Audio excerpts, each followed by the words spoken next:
अरे सारावा कैमरा में तू बिल्कुल सही कहले है। जौन प्रमोद भैया बड़न नु दिन ही में लाड़ मतलब कहाला भाई लोग उम्मीद बा अच्छा बोलो। और ये वीडियो हंसे और हंसावे खरी बना जाता, दिल दिमाग पर सीरियस में ना ले लो। और ये हटे ह्यूज कंटेंट क्रेजी बॉय के। तो चलते नहीं आज के वीडियो स्टार्ट करिए, बहुत मजा वाला बात। चलते नहीं वीडियो के स्टार्ट करिए के बकचोदी आ जइहा चार के चल जइहा मार के आ जइहा चार के आ चल जइहा मतलब मार के। ए भौजी तू कौन चीज मरवावल चाहत रू हो, तनी हमरो के बताव। अरे आँख मार के चल जइहा जान। अब भाग सारा बता नहीं भौजी आँख मारे के कहतिया, हम तो जन्नी ह के मुठ मारे के कहतिया।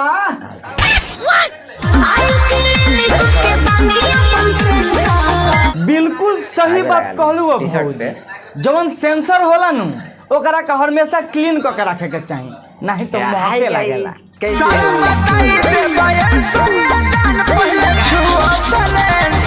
सारा बता दे आंसर ए जान, पहले छुआ सलेंसर भाई लोग। ए प्रमोद भैया कौना सलेंसरवा के बात कहत रहो, जो नागवा लटक रहेला वही के। अरे सारा बता नहीं ना होला डोम तोरा कैसे पता बाबे रे कि जवन लटकल रहेला तौने सलेंसरवा के बारे में प्रमोद भैया कहत रहन। तोर विश्वास नहीं के होत नु ना हमार नहीं क्या होखत ले देख ले। तो बात सही सारा कैमरा में कैमरा तू वाला बिल्कुल सही कहले है। ई जवन प्रमोद भैया बड़न नु दिन ही में लाड़ मतलब अपन सलेंसर ढरवावे के प्रक्रिया शुरू कर देले बड़ा ना, मतलब जैसे कि तुम लोग देख सकत रहलो। इहे सलेंसर के बारे में कहत रहलो। हम सरवा पागल हम रहनी ह कि हमरा समझ में ना आइल। अपना लहंगा के तमिसा उठा दो। हां बिल्कुल सही बात कहलो सब भौजी तारा के। अपन लहंगा के तनी मनी तू उठा द, ओकरा बाद ई सरवा का मुंह पर मुत द। अपना लहंगा के तमिसा उठा दो, सब लोई कन के मन पनिया दो। हाँ इहो बात तू बिल्कुल सही कहला भैया। भौजी अपन लहंगा उठा के सब लड़कन के मन पनिया देव, आ तू सब गोड़न के लड़ावा पर तनी तनी थूक लगा दे के भौजी में गप गप चल जाई। तहार बहिन चोदलो गाना गावत न सार मन पनिया दो, लहंगा उठा दो, मुठ में इस तरह इहो गा दी कनी के ऊपर कोनो भरोसा नहीं खेरे भाई। हिला के नाचो बेल गोरिया। अरे सरवा तोरा गाड़ी में आटा पेलो ई बेल को मतलब बेल कौन चीज के कहल जाला रे, एकरा ला बढ़िया कह देते के फेल और फेल। ई सुन के सरवा अच्छा लगे ना के बेल ई बेल मतलब हम जानते नहीं भैया कौन चीज कहता है, लेकिन हम सही से ओकरा के मतलब रिकॉग्नाइज नहीं कर सकती। भाई लोग बेल कौन चीज कहल जाला कमेंट करके हमरा के बता दी होलो। अगला वीडियो में इस सर के बिना पेल लेना छोड़ा। हिला के नाचो बेल गोरिया।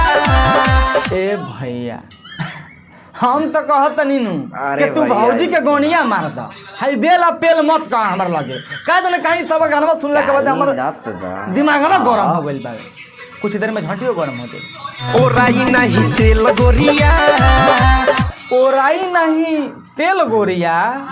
ए भौजी मतलब ए भैया इस तरह भौजी में कहीं से तेल होखे लागल हो। हम तो खाली डब्बा में गाड़ी में इंजन में सुनले बन के तेल डाला, लेकिन भैया कहता है कि ओराई नहीं चाहे तेल गोरिया। एक मतलब भौजी के ज्यादा तेल हो गइल बना। एक कैमरा में चल झाड़ देवल जा कौन चीज भौजी के तेल और कौन चीज हमारा ना बा गइली गवनावा सोची दे पहली बेरी। ए भौजी जवन गाँव ना होला नु उ नियम से एके हाली होला, ठीक नु बार बार ना होला।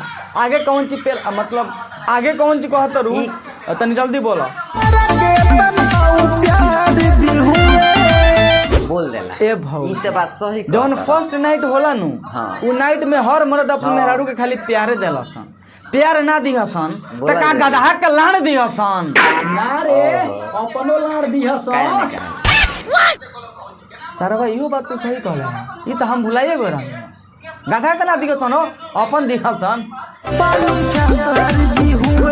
सही कहला मतलब कौन चीज झाड़ दे हुए सखी रे हमरो पानी झाड़ दी हुए। पानी झाड़ दे हुए अब बताओ लो भाई लोग क्या हमनी के कहना भारत बा? में आए देखे दिन तो आदमी लोग। पानी के वजह से मर मार्केट रहा लोग है। का। पानी पियला बिना कितना आदमी के डेथ हो जाता है और यहाँ तक के बहुत आदमी बीमार होला तो ओकरा के सलाइन टूट से जाई। पानी आदमी चढ़ावेला। लेकिन ई भौजी के शरीर में इतना पानी हो गइल बावे कि इनकर भतार पानी झाड़ देता है। ए भौजी देख लियो थोड़ा कहीं देरी तहरा का छोड़ दो तेल के जी दांत वैसे। मत लगा दे। अभी तो खाली हाँ। पानी जा रहा तानू गरीब। अरे सारे कैमरा मैन हटाओ ये वीडियो। वही खातिर रहे अब दिन रात पागल देखी दुनु बढ़े लागल। ए भौजी वो हमारा देख के लागते बाबा के तरह कुछ ज्यादा बढ़ गई। कौन चीज सर भाई उम्मीद बा भाई लोग वीडियो पसंद लागल होई तो लाइक कर लो, हमारे चैनल पर न्यू आइल पड़ लो चैनल का सब्सक्राइब कर लो और ऐसा वीडियो देखे खातिर वीडियो मिले तब खातिर बाय।